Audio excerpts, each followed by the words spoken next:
Labas. Šiandien su tavim pakalbėsiu apie alergijas. Ir iš ties, kuo šiandieną ypatingas mūsų įrašas, nes turėsim neeilinę pašnekovę, viešnią, Ireną Starošaitę. Labai labai esu jai dėkinga, kad jinai sutiko pasidalinti būtent savo asmeninę sveikatos istoriją apie alergijas. Tai ir pabaigoj šio įrašo video taip pat pakalbinsiu vaistininkę Eglę Žemkauskienę, kuri šiek tiek pakomentuos, tai vis dėlto kokios tos maistinės medžiagos mums yra svarbios, turint šitas problemas, alergijas, kuo jos ypatingos ir panašiai. Tai labas, Irena. Labas. Eglutė, labas, irgi noriu pasisveikinti, tai pradžiai.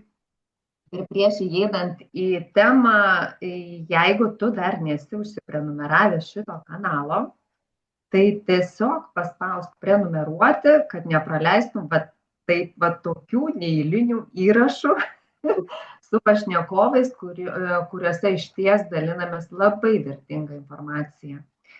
Tai Irena, tu paminėjai, kad turėjai įvairių alergijų. Ar tu galėtum šiek tiek plačiau papasakoti, kas tai per alergijos, kam jos buvo ir nuo kada, ar jas jau senai tu turėjai? Taip, tikrai taip. Vieną dieną, 13 metų būdama, pakasiau akį, nes neštėt pradėjo labai. Ir kai pasikasiau, man pasijuto toks kaip smėlis akyse, viską. Ir tą dieną ir prasidėjo, kai paskui sužinojom mano alergiją. Ir taip kiekvienais metais aš turėjau problemą. Reiškia, gegužės mėnesį, kai karščiausia diena jau ateina, kažkas pradeda žydėti. Ir tai man sukeldavo baisinę alergiją, nes visų pirma akis ir jos tada ištinsta labai, tada ir sloga, ir niežulis, tiesiog gerklėj prie ausų ir ausyse. Ir jau nežinojau, ko griebtis. Tekdavo pastoviai gerti antihistamininių vaistų ir aš taip ir gyvenau. Kiekvienais metais. Buvo tokių dalykų, kad reikia į koncertą ir prieš tai išgeri vaistą kokį, bet vis vien ten sualergizuoja, kažkas sukyla. Tenka ir nusičiaudėti scenoje ir ko tik nebuvo. Ir tai buvo vargas iš tikrųjų ir nosis užgula ir viską. Prie mano profesijos tai yra labai, labai nepatogi problema. Bet aš galvoju, kad aš įsivaizdavau, kad toks gyvenimas ir bus, kad taip visada bus. Aš netgi, būdama nėščia, nešiodama kūdikį, jau pasakė daktarai, kad vaistų negalima antihistamininių. Ir aš eidavau į mašiną, atsisėsdavau, kondicionierių jungdavau ir kvėpuodavau perdirbtų, filtruotų orų, kad man kažkiek praeitų. Nes tikrai žiauriai vargino. Man ko tik tai kartais suleisdavo kažkokį ten tą karštą, kaip sakydavo, karštas ukolas, kur karštis per tą į veną suleidžia, nežinau, ten kalį ar kalcį. Ir man karštis toks per visą kūną užeidavo, šiek tiek atleisdavo, bet kitą dieną vėl problemos. Ir tai pusę vasaros. O kokia, Irena, čia buvo konkrečiai įvardinta ta alergija? Ta alergija nieks mane įvardino tais laikais. Ne, tik tai žinojom, pasakė, šienligė. Niekada man nedarė tų tyrimų, nieko. Aš tik žinojau, kad jau pavasaris karštas, viskas, jau prasideda alergija, čiauduliai, niežėjimai gerklės, ausų. Ir ką pastebėjom labai konkrečiai, kad su kačiuku, kai žaidžiau pas sesę, ir manęs tėvai net pažino, kai grąžino mane, kai atvažiavau namo. Buvo visiškai užplaukusios, akis, tiesiog vokai ištino ir aš atrodžiau kaip kokia kinietė. Visiškai nieko, va taip tiesiai buvo. Ir žinojom jau, kad katinų man kuo toliau. O dar turiu nuo lazdynų riešutų alergiją, bet šiaip tai vat nuo žydėjimo gal liepų ar ko, tokie vat, niekada nesiaiškinom, žinom, kad alergiška ir viskas. Tai tiesiog, kaip pasakyti, nuo 13 metų, tai taip ir gyvenot, kad jau kaip ir susigyvenot, kad jau taip jau ir yra, jau nieko nebepakeisi. Įsivaizdavau, kad tai yra normalu, kol man vieną dieną draugė neatėjo ir nepasiūlė maistiniam medžiagom pasinaudot, kad išgerti tam tikrų maistinių medžiagų. Jinai jau buvo pati vartojus ir jinai man pažadėjo, kad aš kokį kilogramą numesiu, išsivalyti organizmą pasiūlė. Tai čia visiškai buvo net ne apie alergijas, o apie svorio numetimą, ar ne? Taip, būtent. Ir aš jai pasakiau, sakau, aš visiškai sveika, man nieko nereikia, aš pamiršiu net gerti. Sakau, man neišeis netgi nieko. Sako, pabandyk. Ir kai jinai mane suviliojo to svoriu, pasakymo apie svorį, tada aš sutikau. Ir pradėjau bandyti. Taip, ir ką pradėjote jausti ir po kiek laiko maždaug? Ir įsivaizduokit, reiškia, čia buvo 37 metų žmogus. Reiškia, nuo 13 iki 37 aš taip ir gyvenau. Ir aš pradėjau vartoti, kad tikrai, jeigu jau taip, tai aš pabandysiu, prisiversiu ir kiekvieną dieną šventai po vieną kapsulę tvarkingai aš pradėjau gerti. Ir kadangi bonkutė yra 100 kapsulių, 100 dienų aš gėriau. Šventai jau prisižadėjau sau ten ir visaip kaip, viskas bus gerai. Aš numesiu kilogramą. Taip. Ir tai buvo vasario mėnesį, kai jinai man tai pasiūlė išbandyti. Ir ateina pavasaris, ateina karštos dienos ir aš savo būsenos net pažįstu. Neateina mano čiauduliai, mano akių niežėjimai, nieko. Aš labai nustebau ir tais metais aš nei karto nenusičiaudėjau dėl alergijos.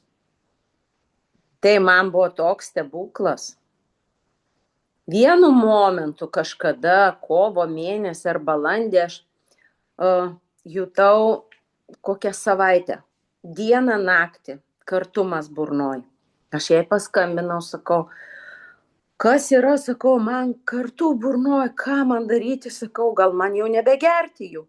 Sako, gerk toliau, bet tik tai daugiau vandens užsigerk. Ir jos tas patarimas man padėjo. Ir aš lygiai tas kartumas jautėsi man savaitę ir paskui praėjo viskas. Ir daugiau manęs niekas negazdino. Tai Irena, ar tą kilogramą numetėt? Aš net nesisvėriau. Man visai kitas dalykas taip suveikė, kad aš buvau išpūtus akis, sakau, ką tu čia man davėjai, kaip čia taip galėjo būti. Ir tada jinai man pasiūlė, ne man pasiūlė, jinai pasiūlė, mano draugė pasikvietė į kavinę, sako, va, toks sveiki tokie papildai maistinės medžiagos, gal tu nori pasijungti prie tos visos komandos, mano draugiai pasiūlė. O aš sakau, tai kodėl tu ne man siūlai? Sakė, gali ir to. Ir nuo to laiko aš prisijungiau ir iki šiol aš labai džiaugiuosi, kad jinai mane privertė tą kilogramą mesti. Tai čia mes kalbame apie tą kompaniją, tai Neolife, tos Taip, maistinės medžiagos. taip. Tai Irena, dabar norėčiau paklausti tavęs, kaip tu galėtum apibūdinti dabar savo savijautą, tą jausmą, kai nuo 13 metų turėjai tokią problemą, ar ne, ir gyvenai čia kiek 24 metus beveik, kol gavai jau kažkokį visiškai kažkokią naują rezultatą, ir kaip tu dabar jautiesi, kokia tavo savijauta pas tavęs? Na, aš pradėjau vartoti ir kitus produktus. Mhm. Tai dėl to mano savijauta yra, būtent dėl alergijos, tai aš dabar nejaučiu to. Ir tenka ir kokį katiną sutikti pas ką nors svečiuose. Ir Taip. man tokių problemų neiškyla. O šiaip aš jaučiuosi puikiai ir aš neturiu kokių nuskausminamų ten nuo galvos skausmo vaistų arba nuo peršalimo. Tiesiog aš pradėjau visko vartoti daug šitos kompanijos ir jeigu man, žinojau, ten 8:30 turėjau grupę šokių, mokinau šokti moteris, tai aš jau išgerdavau ryte, kas man duos energijos, kas mane palaikys visą dieną tonuse. Paskui man kokia dar repeticija, dar kita, paskui koks treniruotė padėlio ir aš viskam turiu jėgų. Dar koncertas koks ir aš viskam turiu jėgų. Per koncertus jau nebečiaudau, nors ir vasara būna. Ir pradėjau dalintis tomis žiniomis ir ne tai, kad žiniomis, savo patirtimi aš pradėjau dalintis su draugais irgi, o alergiškų žmonių aplinkui daug, be galo. Ir visi pajuto tą gėrį. Ir prašydavo, duok dar. Ir jeigu aš ką nors dabar, sakykime, neišgėrus tą visą bonkutę prieš alergiją, kartais jinai bando mane aplankyti. Ryte aš jau jaučiu, kad gal jinai čia man pradeda neškėti. Tai aš iš karto 2 kapsulės ir diena rami. O galėtum pasidalinti, kiek laiko jau esi Neolife kompanijai? Jau 19 metų. O, tai tikrai stažas labai ilgas. Taip. Ir žinai, iš pasakojimo dar man gimė toks klausimas, kur iš tikrųjų daugumai žmonių yra aktualus. Ir tu buvai pati paminėjusi, kad aš užmiršiu išgerti. Man neišeis gerti, tiesiog neturiu tokio įpročio, bet dabar tu pasakoji, tai čia jau tavo kaip kasdienybė, kaip nueiti dantis įsivalyti, ar ne, to tokia rutina. Tai kaip tiesiog tiem žmonėm, ką tu galėtum pasakyti, kad, kurie sako, ne, aš užmiršiu gerti. Kai jie man sako, taip irgi su manim bendrauja ir sako, aš užmiršiu gerti, sakau, vieną dieną užmiršti, tai nieko tokio. Bet sakau, tu tada paim papildą tą, kuris, užmirštumą tau biškį. Čia geras atsakymas. Savo dėžutę turiu rankinukę, visas stalčiukas yra pas mane namuose pilnas papildų ir aš prie jo, aš jį būtinai praeinu, jis ten praeimo pas mus. Ir būtinai jos kažkaip pagriebiu, nes aš jaučiu, kad aš noriu jaustis gerai. Tiesiog ta savijauta labai paperka, kai tu žinai, kaip tai kasdienis. Kartais kitiems padeda tiesiog prie dantų pastos padėti kokį buteliuką. Kitas gerasias bakterijas padėti prie lovos, kad vakare išgerti einant miegoti. Kiekvienam tie savi būdai, kaip neužmiršti išgerti. Tokį staliuką aš jam nupirkau, kad prie lovos galėtų savo kažką paskanauti, ten viską, kokių riešutukų pasidėti prie lovos privažiuoja, jis ant to staliuko pasidėjo visus papildus, ką aš jam išrašiau. Supratau. Jisai jos irgi pamato, va tą išgeria. Einant, pavyzdžiui, visą rinkinuką pakelį paima su savim į kišenę arba į piniginę įsideda, kad išgerti kompleksą visą. Nu, labai labai smagu ir iš tikrųjų tokius labai džiugius rezultatus girdėti ir aplamai šitas video dabar išėjęs pavasarį. Na, Kada tikrai, visiems prasideda alergijos. Iš tikrųjų, kad daugumai labai daug žmonių turi šitą problemą ir dabar manau, kad tikrai labai labai aktuali ta tema bus. Ir Irena, labai tai minutį dėkoju, tiesiog gali atsikvėpti, labai dėkoju už pasakojimą ir pakalbinsiu Eglutę. Tai va dėl tų alergijų. Tai nuostabi istorija, iš tikrųjų, tiek metų kankinosi žmogus ir dabar va tokie rezultatai. Ką tu galėtum išskirti iš tų natūralių maistinių medžiagų, tos veikliosios ar ne medžiagos, kurios ypatingai mums svarbios, nuo ko reikėtų žmogui pradėti galbūt tvarkytis tą organizmą, ar ne? Aplamai iš kur, vat, kaip tos alergijos veikia ir kas gali jas slopinti. Būtent maistinių medžiagų pagalba, ką ir pasiekė Irena. Tai dar kartelį sveikos ir sveiki klausytojai, kurie jau galbūt ne pirmą kartą mus žiūri.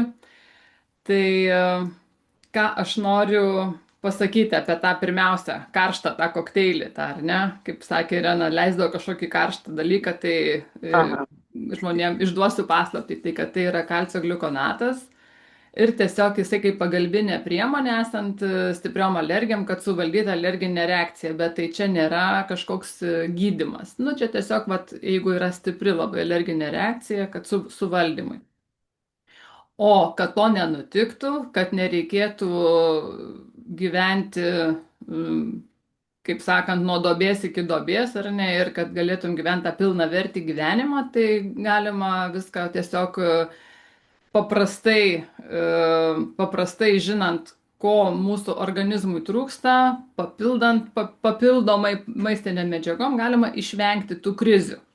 Tai kas būtent iš Neolife kompanijos, kas man patinka tuose papilduose, kad viskas yra natūralu, viskas yra iš maisto grandinės, kad viskas yra iš to, ką mes turėtumėm suvalgyti, kitaip tariant, maistas koncentruotas maistas mažoje porcijoje, visas koncentratas daržovių, vaisių, uogų, grūdų ir žuvies. Ir ką aš rekomenduoju tokiais atvejais, kaip Irenos, ar ne? Tai rekomenduoju mažinti gleivinių pralaidumą mums sveikiems žmonėms. Jis natūraliai yra, kaip čia pasakytas, gleivinės, jos ir yra tam reikalingos, kad jos kaip koks pasienis veiktų kaip pasienio punktas, tai reiškia, ką reikia įleidžia į organizmą, ko nereikia neįleidžia. Bet jeigu mūsų organizme trūksta tam tikrų medžiagų, tai tos mūsų gleivinės, jos tampa per daug pralaidžios. Tai įsivaizduokit, kaip pasienis tampa tiesiog, kas nori, tas praeina, ne kaip čia ta Lietuvoje ta istorija buvo su tais emigrantais, kaip pradėjo plūsti, ar ne, į Lietuvą iš Baltarusijos. Tai žodžiu, tos mūsų gleivinės, jos turi būti vientisos. Ir jeigu mūsų maiste trūksta, pavyzdžiui, tokių medžiagų kaip karotenoidai, tai yra raudoni ir oranžiniai pigmentai. Paprasti dalykai, ar ne? Nu tai įsivaizduokit viską, ką jūs pažįstat, raudono ir oranžinio. Tai morka, pomidoras, paprika, braškė, ar ne, moliūgas. Tai žodžiu, šiti daržovės, vaisiai, uogos ir būtent tie pigmentai, jie labai yra atsakingi už tą pralaidumą, už tą vientisumą. Ir, sakysit, valgau visą žiemą pomidorus. Mes šiais laikais Lietuvoje gyvendami turime tokią galimybę valgyti visą žiemą pomidorus. Bet yra vienas toks niuansas, kad tos daržovės ir vaisiai turi būti natūraliai prinokę. jeigu yra neprinokę natūraliai, o jiems padėjo prinokti cheminiai kažkokie preparatai, ir nežinom šiais laikais, kad kaip yra prinokinamos braškės, tikrai pasiklauskite žmonių, kurie yra dirbę tose ūkiuose, tikrai daug emigrantų papasakos, ar ne mūsų metų, kaip jie dirbo tose žemės ūkiuose, kur auginamos braškės, pomidorai, kaip yra padedama prinokti chemikalų pagalba. Tai nėra natūralūs dažai, tai yra chemikalai. Sakysit, kaip suprasti? Tai taip ir suprasti, kad mėlynos rožės ar ne, jos nebuvo mėlynos, kažkada jos buvo raudonos ar kažkokios, bet joms, ar baltos, bet joms tiesiog padėjo prinokti mėlyni dažai. Pamerkiant rožės į rašalą kažkokią, ar ne, jos pataps mėlynos. Ir kalbant, grįžtant prie tos temos, tai reiškia, kad jeigu mes nesuvalgome natūraliai tų medžiagų, tai mums reikia maistinių medžiagų, kurios padėtų užpildyti šitą spragą. Dar cinko trūkumas irgi lemia gleivinių pralaidumą. Tai čia apie gleivinės kalbam, ar ne? Kitas dalykas, kodėl mes naudojame tuos antihistamininius vaistus, nuo alergijos tos vadinamos, ar ne? Nes jie slopina histamino išsiskyrimą. Būtent tai yra medžiaga, kuri išsiskiria, kai mes, kaip į atsakas į alergiją. Paprastai tariant, kad jeigu yra mūsų organizmas išerzintas kaip tas šuo, įsivaizduokit, mes prieinam prie šuns, Irenos šuo dabar čia kažkur ant kelių guli, ir mes pradėsim jį erzinti, ar ne, tai išerzinsim ir jisai mums gali įkasti. Tai jeigu mes savo tą imunitetą taip erzinam, jis nepradeda neadekvačiai reaguoti ir pradeda to histamino išskirti daugiau ir dar tada ta alerginė reakcija stipresnė, tai beria, tai akys tinsta, ar ne, tai čiaudi, kaip Irena pasako, visokių tų reakcijų. Tai pavyzdžiui, vitaminas C natūralus su bioflavonoidais, nes gamtoje C vitamino nėra tokio kaip vieno vitamino C, tokios, kaip vieno askorbo rūgšties, pavyzdžiui. Yra jisai su bioflavonoidais surištas, toks susikabinės poromis, bet kokiame vaisiuje, bet kokioje daržovėje. Tai įsivaizduokit, kaip čia pasakytas, tas derinukas, vitamino C su bioflavonoidais, jis yra kaip natūralus antihistamininis preparatas. Jisai reguliuoja to histamino išsiskyrimą, kad jo per daug neišskirtų, tos putliosios ląstelės išskiria histaminą. Čia sudėtingai taip nereikia, bet tiesiog tai yra natūralus antihistamininis dalykas.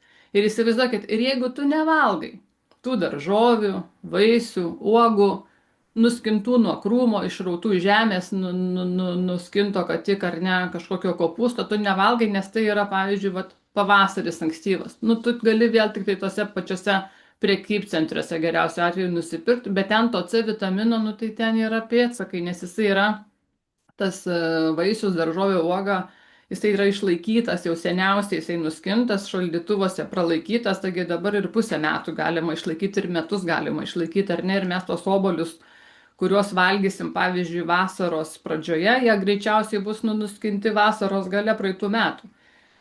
Tai va, ir to C vitamino yra labai didžiulis trūkumas pas visus, nes mes vitaminą C galime gauti valgydami tik tai žalią, šviežią maistą.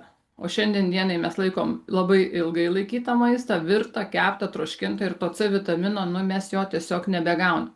Ir įsivaizduokit, negaudami to C vitamino su bioflavonoidais, mes negauname medžiagos, kuri slopina tą perteklinį histamino išsiskyrimą. Ir turim tada padidintą histaminą ir reikia tada vaistų jau. Toliau.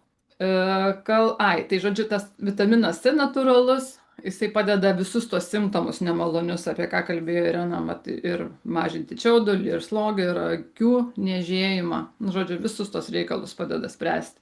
Tai reikia tiesiog maistinių medžiagų papildyti. Tai Neolife kompanija turi tokį vitaminą C, 2 rūšių, ir kramtomą, ir geriamą, prailgintas, natūralų, su bioflavonoidais, taip kaip gamtoje.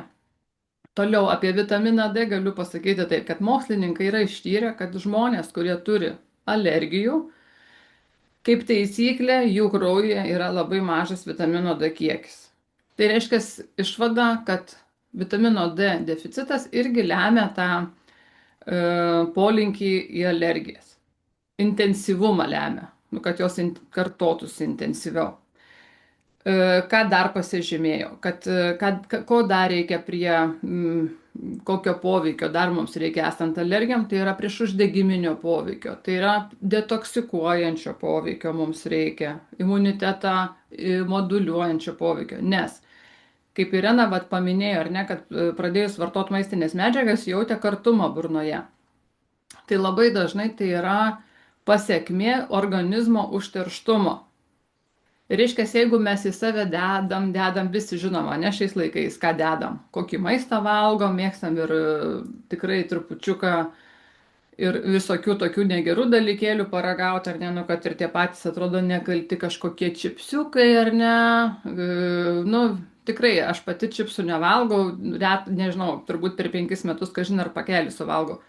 Bet vis tiek, pakelį per 5 metus gal ir suvalgo ir tai yra negerai. Bet, vis tiek būna ir koks saldainis, ir pyragėlis, ir dar koks nors neaišku, kas ar ne, mes taigi nusiperkam duoną parduotuvėje ir mes perkam duoną, bet mes, tiesiog įsigilinėte sudėtį, matom, kad ten ir cukraus belė kiek prikrauti ir dar visokių dalykų, kurie kelia uždegimą. Tai žodžiu, ta detoksikacija, kada jinai yra sutrikusi, vėlgi tai yra imunitetą silpninantys dalykai. Ir organizmas, kada yra perkrautas ir nesugeba detoksikuotis, jam vėlgi sunku yra, kenčia tada ir gleivinės, ir jos tampa pralaidžios, uždegimas vystosi, o uždegimas irgi duoda gleivinių tą pralaidumo sutrikdymą. Ir, vėlgi čia toks, kaip sakyt, galim iš naujo kalbėti, ar ne, kad tiesiog detoksikacijos nebuvimas, geros detoksikacijos nebuvimas, sutrikęs detoksikacijos procesas gali duoti irgi tą, kad prasidėjo ta alergija 13 metų, pavyzdžiui, ne, o ne kodėl ne nuo gimimo. Kad gali prasidėti žmonėm ir tikrai vaistiniai susiduriu, kad 30 metų būnant, 40 metų būnant prasideda, tik tai gyvenime nebuvo. Tiesiog atėjo tas lūžio taškas, kada tiesiog persikrovė organizmas. Tai ką dar reikėtų, kokių medžiagų turint alergijas? Tai ir omega, mažinantis uždegimą, moduliuojantis imunitetą, omega-3 riebiosios rūgštys, ir magnis, detoksikuojantis mineralas, ir, žodžiu, detoksikuojantis ir irgi reikalingas visam organizmui, nežinau, lengviau būtų pasakyti, kam nereikalingas magnis.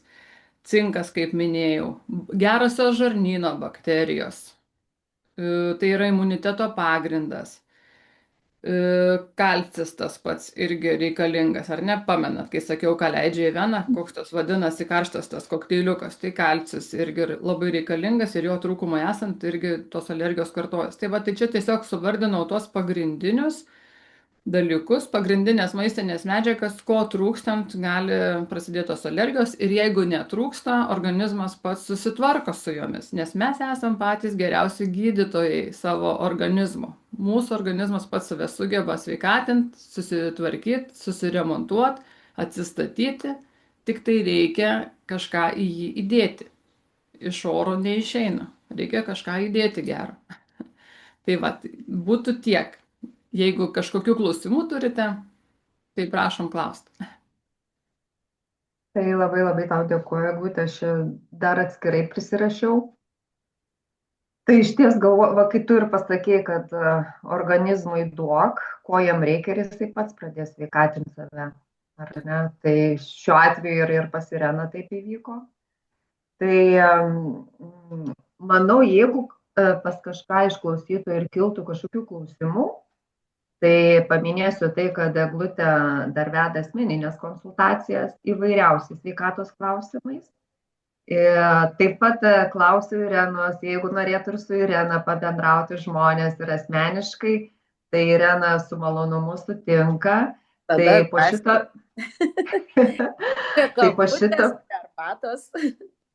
Taip, tai po šito video visada nurodau savo elektroninį paštą, būtent kur man rašykit tikrai ir bus suderintos ar konsultacijos, ar su Irena ir panašiai. Tai turbūt tiek ir kažkaip labai taip norisi padėkoti dar kartą Irenai, kad ši tema Mane šiek tiek liečia ir pačią asmeniškai, irgi buvo labai įdomu išklausyti. Ir ką Eglutė buvo paminėjusi, kad kitiems alergija atsiranda po 30, tai man kažkur po 40 tokia neiški kažkokiam daržam irgi išlindo ir vat kaip būna, pasirodo, vat iš tikrųjų tas organizmas tiek kaupia ir paskui pradeda viskas lysti. Tai žmonės, kad irgi nenustemba, kai iš tikrųjų tas alergijos taip išlenda. Tai labai ačiū, Eglutė, kad tai paminėjai, net nebūčiau pagalvojusi, kad vis dėlto tai įmanoma. Nes atrodo, visą gyvenimą esam sveiki ir iš kur čia dabar ta alergija. O tai viskas labai priklauso nuo mūsų viso gyvenimo būdo, ar ne? Tai ką, mergaitės? O aš noriu irgi padėkoti labai ir tau, Andžela, kad tu mus pakvietei, ir tau, Irena, kad tu sutikai pasidalinti savo patirtim. Ir noriu labai parekomenduoti visiems prenumeruoti šį kanalą Sveikatos gausa, nes čia galite rasti ir daugiau įvairių įrašų jums aktualiomis temomis. Ačiū tau, Eglutė. Tai ką sakom tada viso ir iki sekančių. Iki sekančių. Iki.